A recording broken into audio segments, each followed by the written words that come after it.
Talk now to Matthew Riggs. Matthew is from Basildon and lost 14 stone. Morning, Matthew. Good morning, Sonia. I hope you're well. Yeah, really good. I hope you are as well. So tell us your story then. How did you manage to lose 14 stone? Okay, so I managed to lose the weight by literally joining the gym and changing my food and actually cutting out alcohol and cutting out the takeaways and that sort of thing. But I wouldn't. Basically, my story began with my son. My son came home from school. He was 7 years old. He was learning about the body at school. When he came home to me and said, "Dad, are you going to die?" He said, "Because we've learned about the body, Dad. You're overweight. You're going to have a heart attack," which hit me like a ton of bricks. And then I got myself, a good look at myself in the mirror and changed my lifestyle literally from what I was doing to where I am now. So, yeah, 14 stone down and feel like a new man. That's fantastic. And how hard was it to do that? Because as you say, that's a complete lifestyle change, diet, exercise, the works. How did you do it? Yeah, so basically, what I did was I had to sort of prep all my food. I prepped my food. I joined the gym. I got a routine going. I didn't have a trainer or anything. I just literally looked on YouTube. I downloaded MyFitnessPal on my phone to log my calories, log my food I was eating, that sort of thing. And basically, I just took it a day at a time. And I set small goals, Sonia. You need to set small goals. There's no point in saying to yourself, "Oh, I want to lose 12 stone. I want to lose 5 stone within so many months," because it won't happen. Then you start getting disappointed. If you set the small goals, you can reach the small goals, and then you can set another small goal, and all the small goals add up. So that's what I'd say to anyone that was looking to lose the weight. Before you'd got that comment from your son, and I think that, as you say, that's going to hit home quite dramatically, and it did.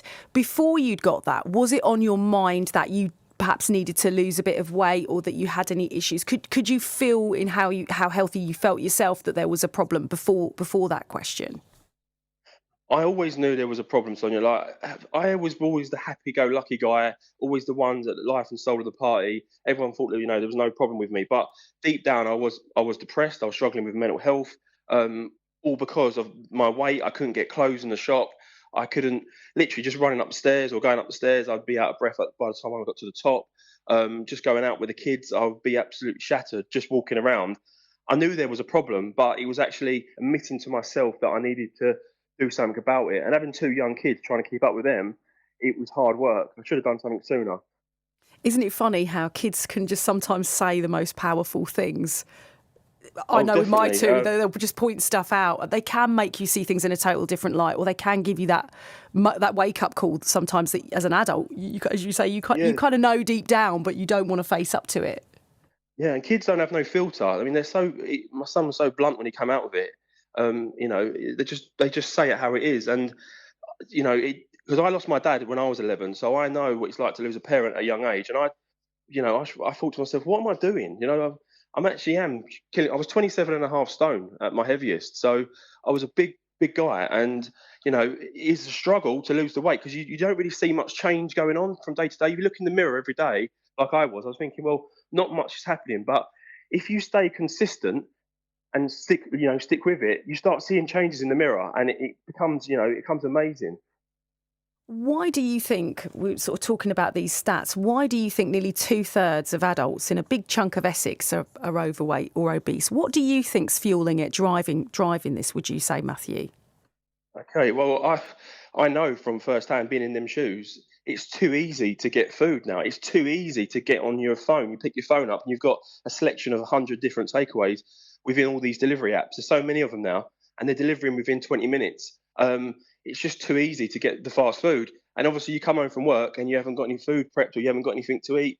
Straight on the app, you've got a pizza, Chinese, Indian delivered within 20 minutes. It makes it, and it's just, and also you can now order alcohol and everything else on these apps. So it's just too easy to put, it's just in your hands. You can't get away from it.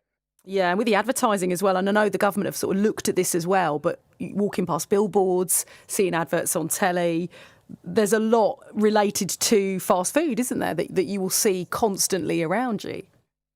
Yeah, definitely. I mean, I know that it's hard to, it's an addiction. I mean, I was addicted to food. It's an addiction. And I was addicted to food, most probably a little bit towards alcohol as well, because of the amount I was eating and drinking.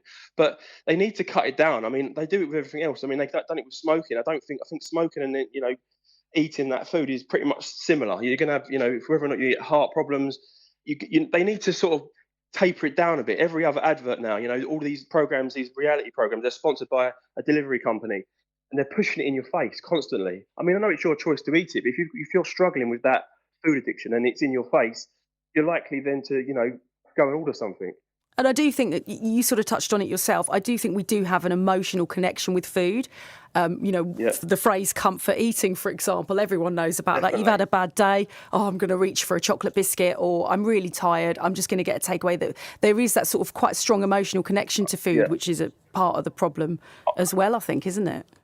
Yeah, I was exactly the same. To be honest with you, I would eat if I was happy. I would eat if I was sad.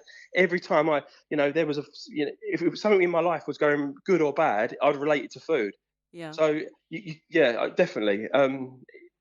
Emotional eating, I was the worst for it.